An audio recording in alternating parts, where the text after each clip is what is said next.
Hello, everybody.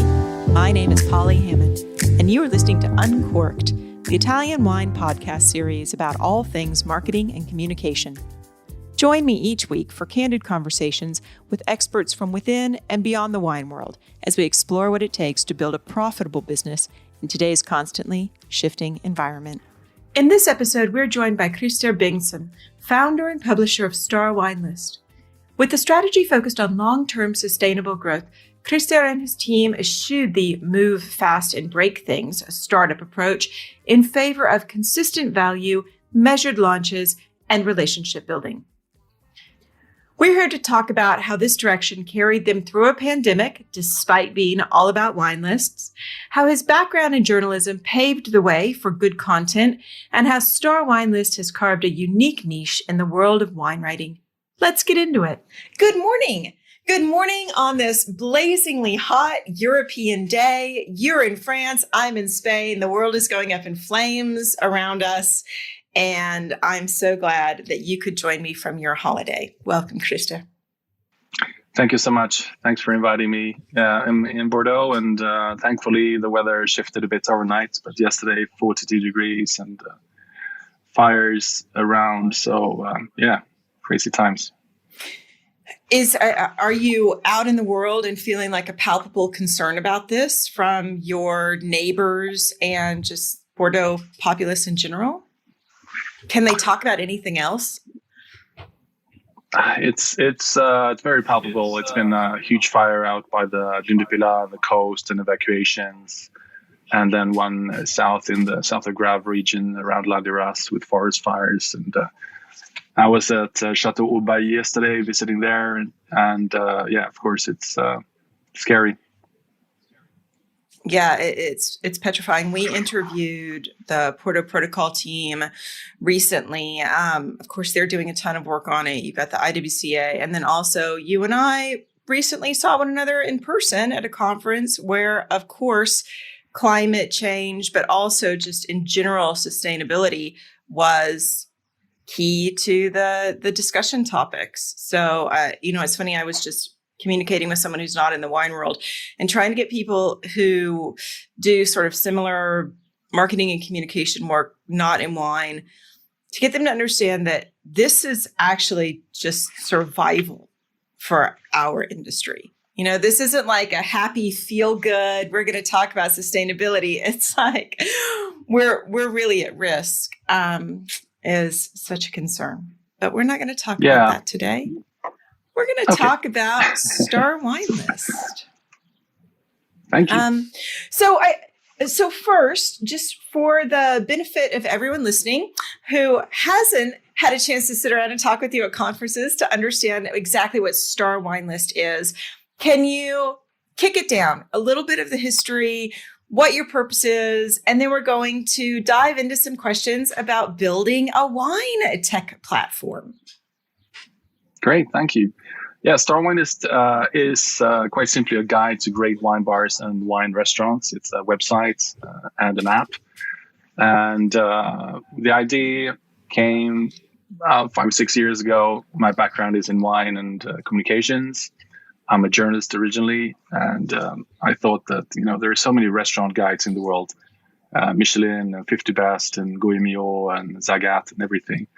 But when you're a wine lover, you often end up asking your friends, hey, I'm going to Berlin or Brussels, and where can I go and drink wine?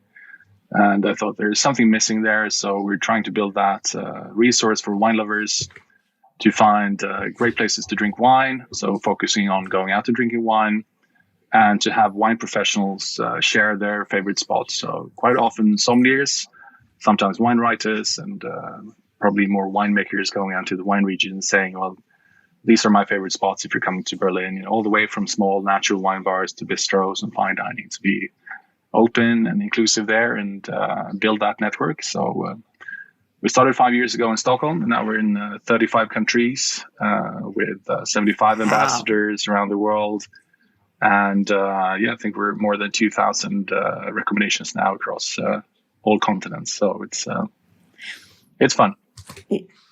It's so funny. I think about that because this is absolutely the conversation that we have in the wine world when we're going someplace. And we normally say something like, okay, where do all the winemakers drink? If you go to Auckland and you're like, where's the best place to go drink wine? In our case, and I'm very biased, it's always going to be Apero because it's the place that all the winemakers go drink. And when Jancis Robinson or Fiona Beckett come to Auckland, that's the place that they go. And that's that level of credibility that I think, we're not looking for. I don't want to say like your everyday fabulous wine list, but we're actually looking for the in-depth fabulous wine list. I've done the same thing here in Barcelona. Where do all the winemakers go drink? So you mentioned 5 years ago, you got started with this. Prior to Star Wine List, though, you were a journalist in Stockholm. How did that experience as a journalism with a love of wine actually change your decision-making when you were laying out a business plan or a content strategy for Star Wine List? Yeah, that's a good question. I'm a journalist. I come from regular news, radio, newspapers, and then online, and then went into more building communication. I started a company that does media monitoring, business intelligence. That's still going in the Nordic countries, and wine was a passion that really got started, and I was writing about wine as a freelancer and doing that a lot and doing some business around wine as well. But I think when I started this one, it was really to see it as a very long-term thing. I don't want to call it a project because then you envisage an end, right? It's a long-term business. I think media has to grow quite organically. It takes time. If you look at the media brands that you use every day, most of them are quite old. I mean, let's say Decanter, Michelin, the news brands that you use, some are new and been able to break through, but the ones who have the position usually keep them for a long time and they become relevant and they stay relevant, but it takes a really long time to build. So when we started, we said, this is going to take time. We want to do it organically. There are no super quick fixes. We want to move fast in terms of building a global network, but it's going to take like 10 years to build something good, we thought. And now we're 5 years into it. And we're happy, but we're still, just getting started. And I think the very long-term perspective is needed in media, which maybe doesn't rhyme all the time with like the tech startup-y world out there with the quick, rounds of financing and blowing huge amounts of money, which was popular until a few months ago. But I think media doesn't really mix very well with that. So we're trying to build things step by step. That's fascinating to me because one of the issues that we run into a lot is this bifurcation between valuable content and SEO driven content, like writing great long form content, writing topical things, and then also going in and doing all of the various keyword research and strategies. And I'm not going to say that they don't both have their place, but I know that as one of the people writing it, I don't enjoy that content mill kind of space. That's not what I want to spend my time doing. And I always feel like in wine, it's a hard enough industry to begin with that those of us working in it kind of need to love what we're doing. Did you ever have that moment where you and your stakeholders sat down and you were like, okay, how much does SEO and domain authority factor into what we're building? And we need to even carve off a portion of our work for that sort of SEO search engine driven content? That's a great question. We have had discussions, structuring the website from the start. We started as a website and then built the app. Of course, we thought about how to do that in a sensible way. And I think SEO is our main driver of traffic, and word of mouth and links and social, etc. But if you're searching for wine bars in Paris or in Singapore, we're going to rank pretty well for most people. So that's a huge, top of the funnel for us. But we don't produce, I think, any content with SEO in mind on a regular basis because we're building this website and the app and the resource and the guides and the content, and count on it being qualitative. And we see that we have a huge, strength in the domain with so many incoming links from, restaurants in New York and London and Singapore, etc.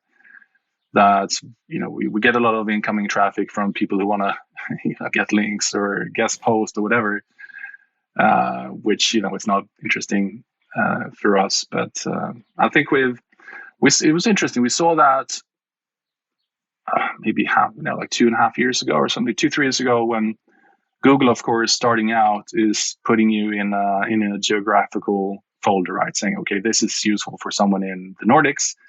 So they always show Nordic, people results. And we saw that suddenly we were breaking out of that mold and getting ranked in Paris and in Singapore, etc. So somewhere along the way there, it was ranked as a global resource. But sometimes I think we should consider the SEO angles more. But we're not doing very much, to be honest. No. Please, this is not judgment. It's more just curiosity for me, and I get asked about it all the time. And it's good to see. I mean, obviously, that you have a long-term plan is a factor in those decisions, which I actually love, because I have looked at not just the startup space, but even just the internet in general as being unfortunately deceptive or misrepresentative to how hard or easy it is to build a brand. People are like, oh, I can go and I can buy a domain name and I can throw up a Squarespace site. And the next thing you know, I'm going to be making millions of dollars. And that's just so not equal to what it takes to build an online business. So the fact that you do have this long-term plan is one of the things that I want to talk about. So you started 5 years ago, and smack dab in the middle of that, we get hit by a pandemic. So you're a wine list provider. How did you transition? How are you seeing that go back? I don't want to get too much in the weeds on COVID, because I know it's terrible for all of us, but I'd love to know the journey that led you to where you are today. When we started, that was 2017, went live. The economy had been growing for 8 years from the bust, right? So we knew that there was going to come a recession, and you have to be reasonable, and you need to be able to build through that. You don't know when it's going to be. You certainly didn't think it's going to be a pandemic. But we've been building it very, bootstrapped way, and organic, and keeping costs under control. And, you have to, because otherwise you just burn a ton of money, right, building things. And the pandemic hit, and since we are focused on wine and restaurants, in wine bars, the on-trade, and our audience is very, close to this, and the sommelier community is very close to us. Of course, it was a huge hit in country after country, and when some countries were coming back from wave, others were hit. So it was terrible for a lot of people. I mean, it was people were sick, dying, businesses were closing, countries were closing. And it was just about hanging in there. We weren't at risk health-wise, and we were planning to do it long term, so we didn't go bust because we had too many costs or too few revenues around it. And in fact, we just kept building the network in the countries that were open. We kept growing, opening new cities and regions and countries, and the traffic kept growing. So we were very lucky in coming out of it, fine. So you didn't have a drastic change of direction. There was no pivot, okay. It was just slow and steady. We're going to stay safe. We're going to work our way through this, right? Then we come out of it right now. And I'm especially curious about some of the bigger markets.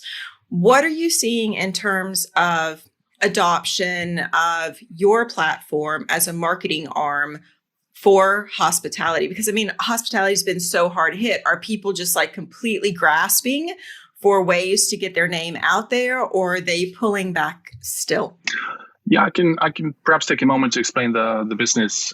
So we're a guide. We don't charge restaurants to be listed. We chose the ones we like, our ambassadors like. So We don't charge for anything from that audience, and our business model is a media company, so you need a few legs to stand on. One is advertising in the form of sponsored content and articles. We don't have any pure ad spots yet. We will introduce them because we have demand, but we've chosen to build stories around customers, brands, etc. The second part is our awards events, Star Wines of the Year, where we do in more and more countries, and we have sponsors and partners for that, such as the Austrian Wine Marketing Board has been a great partner from the start, and highlighting great wine lists and the teams behind them in several countries. And the third part is we started a subscription membership. And the thing that you get there, which is not in the free versions, is that you can actually search for a wine and see where it's listed.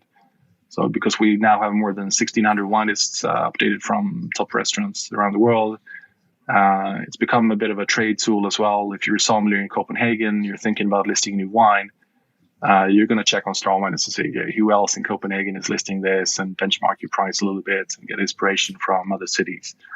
So it's one part, a guide and a tool, and a lot of the marketing customers and partners that we use have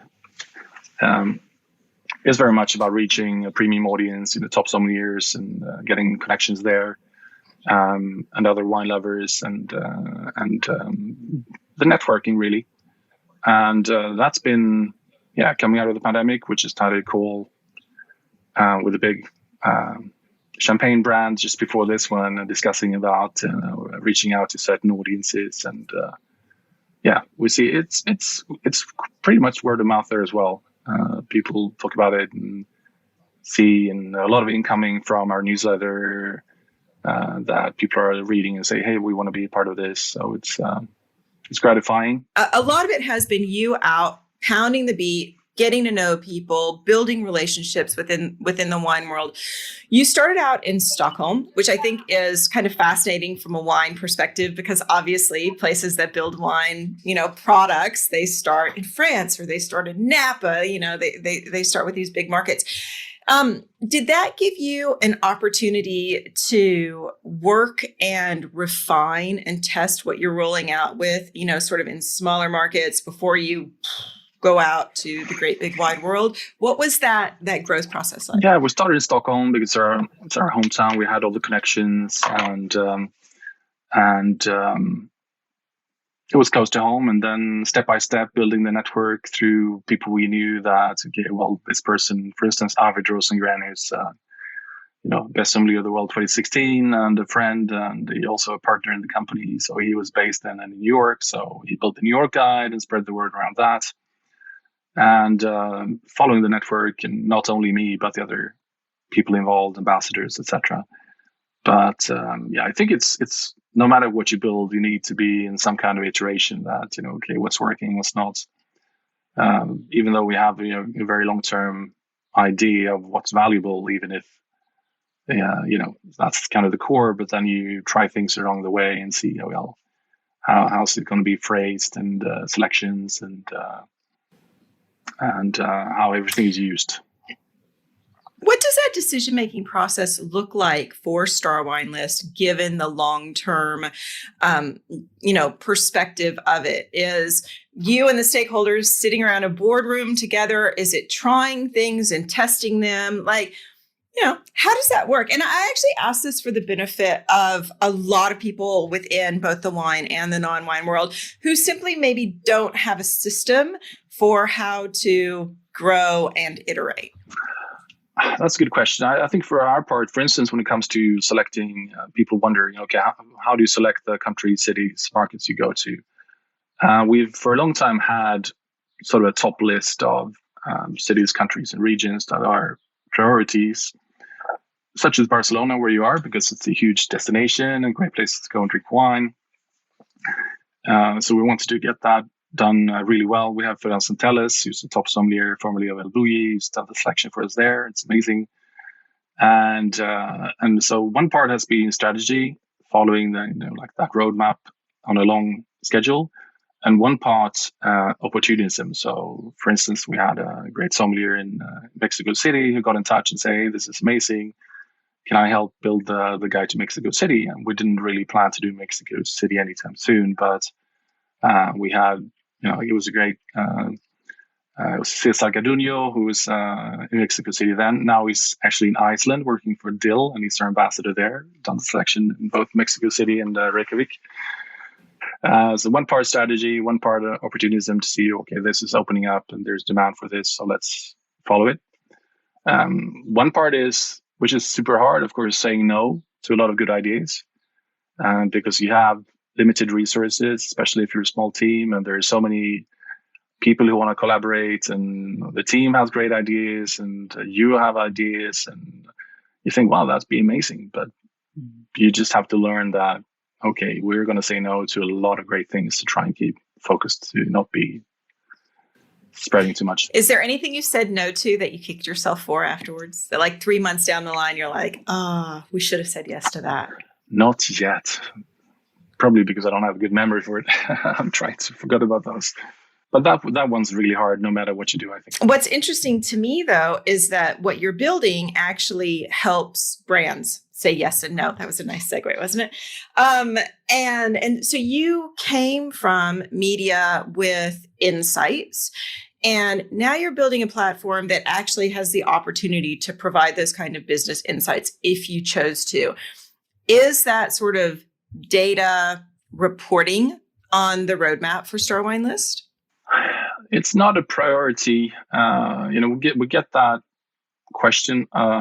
We've had that question a lot in the years. So, well, you can build this and that, and you can manage the system. You create wine list apps for restaurants, and you can get tied into the point of sale system, and you can have an amazing data platform, etc. But I've always declined those ideas because I don't want to be a SaaS company for data. That's not my dream, right? We want to build a great guide for wine lovers, both amateurs and professionals, and be a platform in the wine world, but not go deep into the platform data SaaS tech part of the world. So we're touching upon it. We're using some of it, and we can probably going to use it more for insights, as you mentioned. But right now, it's more of a qualitative path. Interesting, because I'm thinking for myself, right, how I would use that. Like, there's so many questions that as a marketing agency, I'd be saying, ooh, what can we learn from this? And how do we actually have to track it if that's not something that you guys are doing? We've done reports for instance, for champagne brands, which are their market shares in wine list in Sweden, etc. More on one-off projects. And I think your question is a relevant one. I'm sure we're going to do more of that, following demand a bit more of it, and so we're not, going deep on the tech data and for in itself. I want to go back into your career as a journalist. Have you continued to sort of watch the progression of wine writing in the past, say 5 to 7, 10 years? Yeah, I think it's impossible to switch off. I mean, I consume news on unhealthy volumes, right, in all kinds from all sources, and subscribe to a crazy amount of news media. And it's just impossible to turn off and thinking about how that's been worked in newsrooms. When it comes to wine writing, yeah, I think, of course, it's become so much focused on the social and influencer content. And I think it's interesting to see all the development that's been there with, different waves of interest in it and critique against it. It's just interesting to follow. So when you're looking for the ambassadors or the wine writers, I guess this does tie into exactly what you're building. What is the criteria that you are applying to find the right people? Or is it just that you like them and you like working with them? That's a good question. I mean, what we want to find in a new city or country is someone who's very well acquainted with all the great places to go drink wine. So it's someone who goes out to wine bars and restaurants. It's not just someone who studies for, MW and never goes out of the room, from the perfect at wine and books, but not the restaurant world. and it's someone who's respected and has credibility. It's great if they also can write well, but it's not super mandatory. If you're a sommelier, we can work on the edits. And and if they also have a following and social, that's a bonus. It's not super important. Quality, integrity, and be able to be part of the team and add to it. That's the core. What about the criteria around, say, voice of education versus entertainment? Because heaven knows we talk about this all the time in wine. What is our purpose? How do we onboard people? How do we make them love us? Is it through filling their heads with more knowledge, or is it through giving them an entertaining moment? Is that a decision that you make? Is it part of a style guide, or is it on a contributor case-by-case basis? How does that work? Yeah, I think we're perhaps without even deciding it, we're more on the entertainment part. It's if you want to find a great place to go drink wine in Barcelona, we're going to tell you these are nice places, and for every place, what kind of place is it? Why do we love it? And what's the wine program like? Those are the three core questions we answer. And we interview the ambassadors when we launch a new city about their career and their story, and what's the development in their country and city. And I think that's especially interesting, in countries and cities that are a bit off the international beaten track. So we love doing that for, Bangkok and, Warsaw and Dublin that we just launched, and to hear what's happening there. And it's, to be not as Eurocentric or Anglo-centric in the world of wine, to hear other people's stories. If you're a female sommelier in Bangkok, what's that like? So that's actually that leads to a great question. How are you handling things like multilingual content? Is that on a roadmap? Is there interest in it? English is the main language, and you'll have to excuse us because I'm Swedish, so it's my second language, and their editor is also that. So if you see an error, please send us an email and we'll fix it. We also have content in Swedish because it's our first market, and some in French as well, just to test it out. So we actually have, Paris Wine Guide in French. So I think that's enough for now. We've been thinking about it for other countries, but I think English makes sense to, give accessibility for it. One thing that's been interesting has been to learn more about the German-speaking wine world when we launched in Germany, Austria, and Switzerland, because it's quite a coherent and very cohesive community. I mean, there's a huge wine media and communities around winemakers and sommeliers and everybody in these countries, but it's all in German. So if you don't know German, you don't really know that much. And that's one thing that's been interesting, to get to know the people and tell the stories and show what's happening in English so that the rest of us can see what's going on.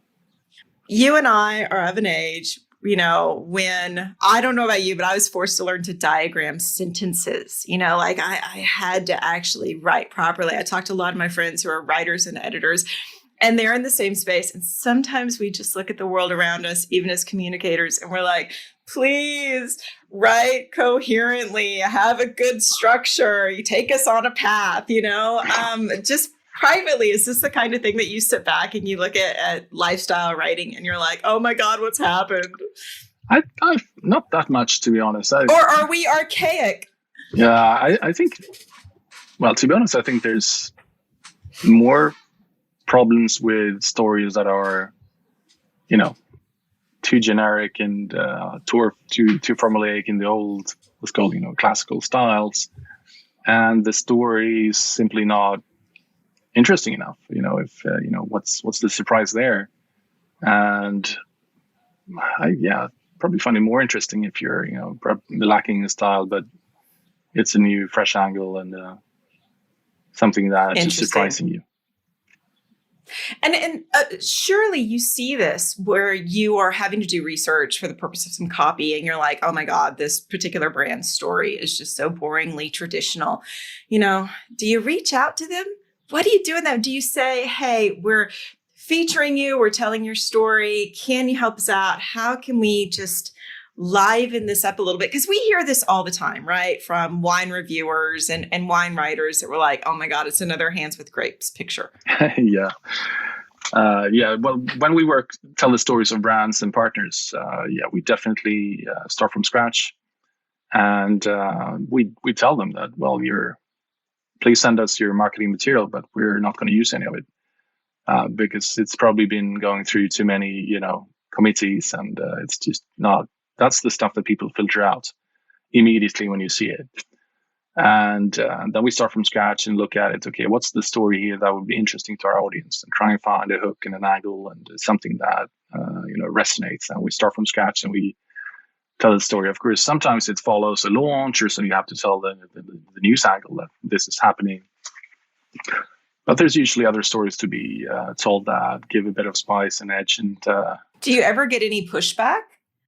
Yeah, it happens, especially with interviews. You've done an interview and maybe the winemaker or some person has said something really interesting, probably said too much.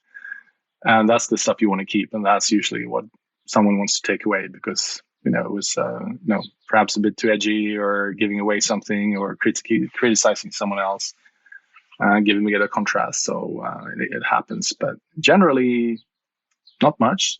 Usually, smart marketers are happy to, get different angles and stories told and move out of the box as well. Because, because marketers are, well, to be honest, they're probably a bit tired of seeing the old material as well, right? It's just too bland, usually.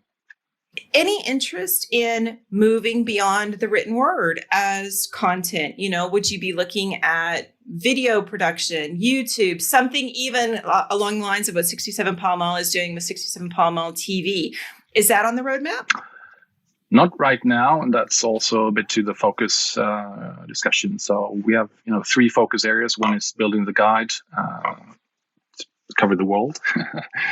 And the second part is building the events and the awards, Star Wines of the Year, to more and more countries. So we're going to South Africa in October. It's going to be very exciting with cooperation with the Sommelier Association there. How many of those do you do per year? So we do them nationally. So for the last international tour, we did in 7 countries: Australia, Austria, UK, and the Nordics. And then we had an international final in London in June, where teams from all over came in, and we pit the wine list against each other. And we have an international sommelier panel, so the jury is very respected, and it's become a format and event itself that's been really appreciated. And we have partners for presenting the best Austrian wine list or best sparkling wine list. For instance, we had Night Timber for the international final. And it's just a great networking opportunity and getting sommeliers and people together in the room and having your wine list seen and evaluated by, Pascal Lepelletier and Arvid Rosengren and Raj Parr, etc. That's just a huge thing for the teams. And it's, we've been very lucky in that. So that's the second part we're building. And the third part is the premium membership subscription. That's putting more things into that and building that out. So for right now, no podcasts or video, just to keep focused on like the web and the app. Are all of your team members, ambassadors, are they all certified somms? Because this is an interesting dynamic that we see that's probably more generational than anything else, is that we've got people who are fabulous sommeliers, but weren't a part of a, a formal education, master somm certification. I think we haven't really looked at it. A lot of them are, but we don't really look into it that much. So it's not a conscious choice. No, it's not. And, actually, I think most are have certificates of training of some kind. And I'm the black sheep because I'm a journalist. I'm not the sommelier. So I'm the only one who's not qualified to work. It keeps you honest. Sometimes, the staffing issues are so hard that sometimes, even I get a question, hey, can you do a shift? And I'm like, no, I'm not a sommelier. You're like, come on, I'll do it. Let's go. We'll see how it works. My only background in restaurants is as a dishwasher. So I tell them, if you need help there, I could give you a hand, but not the front of the house. I want to ask for all of that knowledge, or as much as you're willing to share, about what makes a great wine list. What have you learned in 5 years about the markers for an absolutely rockin' wine list? Oh, that's the $1 million question. I know. And I can always speak for myself. We get different thoughts from the different jury members, etc. But what I like to see when I see a list personally, it's there are wines that I recognize. They're like markers of great wines. So I think this is qualitative. And if you're in a wine producing country, you should be local wines, right, and great wines from the country, which is not always obvious. And but also a lot of wines that I don't know that there are, so you can learn that it's not just the famous brands from all over and back vintages and verticals of this and that. So it becomes an opportunity to really, feel comfortable with a few choices if you want that, but also explore and learn, discuss with the team, and say, hey, what's this? Or if you're in a wine country, that what are these things, and what's the thing to try? I love older wines, mature wines in general. So if there are a few older vintages, I'm very happy. And of course, if you have some good value as well, that's a bonus. Are there just no-nos? Are there things that you're like, can all of you please stop doing blank? Whether it's like, you get these wine lists that are like tomes, and you just get there. And as a consumer, even someone who works in the wine industry, for me, that's probably the one that I'm like, please just stop. Are there the things that you would say, please just stop? Well, I think you can have that. But what we do when we list a restaurant or a wine bar, we ask them to share some photos and, show the team, etc. But also ask for the wine list.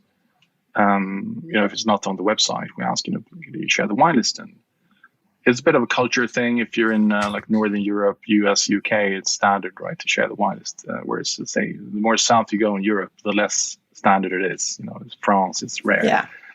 I don't like why. I understand if it's trouble keeping it updated, but people know that not everything can be updated all the time, right? So.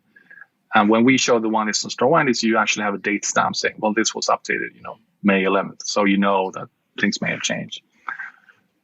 So I think if you have a large wine list, share it with us or on your website so people can browse ahead. If you're a wine lover, you love checking the wine list before. So you don't spend 30 minutes reading it while your guest is getting bored and, you're killing the ambience. Is it the kind of thing that when you are assessing, and when your ambassadors, when your writers are assessing it, it's not just the wine list. It's that, the service is great. The hospitality is there. It's warm. It's inviting. Absolutely. I mean, for the wine list awards, it's the wine list that counts. But for the being listed on Star Wine List as a recommendation, then the wine list is just one part of it. So you can have, a small wine bar with just a few wines written on the wall and you still love it. Like we have Cab Septime in Paris listed, and they don't have a wine list. And then you have bistros and fine dining. And service is a huge part. It's difficult now, especially after the pandemic with the staffing shortage. So some places you love, if you come in on a night when none of the regular staff are there and you have some new and it's not a great, you're like thinking, well, this was not great, but we're trying, we're a bit given the benefits of the doubt there, especially after the pandemic, that maybe, it's hard to get. Yeah. And I think that's a good lesson. I'm glad that you said that. I think that's a good lesson, is that all of us as patrons do need to be a little bit more lenient and a little bit more forgiving in our judgments around what it's taking to keep our favorite hospo spaces open. Yeah. Because it's been hard for all of them. And I'm so glad that you said that. I'm glad that we're able to bring that up. You have to be a good guest. I mean, if you're especially now after the pandemic, everybody's so happy to travel and to go out in restaurants, etc. We used to take all of that for granted, and now you realize how important it was. But don't spoil it by being a dick when you go as a guest and demand things and they're understaffed and stuff like that. Be nice. So to bookend our conversation, how much do your wine list now or possibly in the future take into account issues of sustainable production, shipping, packaging. Is this the kind of thing that you are in some form or fashion benchmarking as you make these judgments and awards? Thank you for the timely question. We just announced a few days ago that we're launching our new tour starting in Denmark end of August with our new national events, and we're going to do like South Africa and even more countries. We've just added a sustainable wine list category to it. So that's where the jury has to evaluate the wine programs and ambitions of the SOMs and the teams, and taking all those factors into account in production, winery packaging and transport. And we've had discussions around it for the last year. And as you and I were at the symposium in Bordeaux and discussions around it, and we said, okay, now with the new tour starting, it's the time to get it going. So it's going to be very interesting to see what people are doing there and highlighting the best practices and learn really from, great places around the world. And how can we follow that? How can we learn about that too? Check it out on starwines.com and subscribe to the newsletter. I think that's the best thing. It's a free newsletter. Of course, you can follow on social media, etc. But email newsletter is the best. So starwinelist.com. So website, newsletter, starwinelist.com. Thank you so much. So if I am, let's just kind of break it down for everyone. If I'm a consumer who wants to find the best places to go, I've got the app and I've got the website. If I am a producer and I want to know more about engaging with the brand or maybe leveraging some of your talents for my benefit, how would I do that? You can, follow the links in the footer of the website to how to work with us as a business, or just reach out through the email addresses info@starwines.com or Krister, which is KRISTER @starwines.com, or we can put it maybe in the notes from the podcast. So, we'll put it in the notes, and that's the same if I'm a wine bar. Or I want to be an ambassador or a writer, or can I pitch to you? If you're a wine bar and restaurant who want to be listed, we actually have a link in the bottom of the website, how to be listed, because that's quite a big flow. So you're getting into a form of that, and we're putting you on the list to be evaluated eventually. Okay, great. Awesome. Thank you so much. I will let you go and now enjoy your family holiday. I appreciate the time, and I hope that your air conditioning continues to work for the rest of the week. Thank you so much for having us. Thank you. And that's a wrap. Thank you for listening, and a very big thank you to Krister for joining me today. The Italian Wine Podcast is among the leading wine podcasts in the world, and the only one with daily episodes. Tune in each day and discover all our different shows. Be sure to join us next Sunday for another look at the world of wine marketing.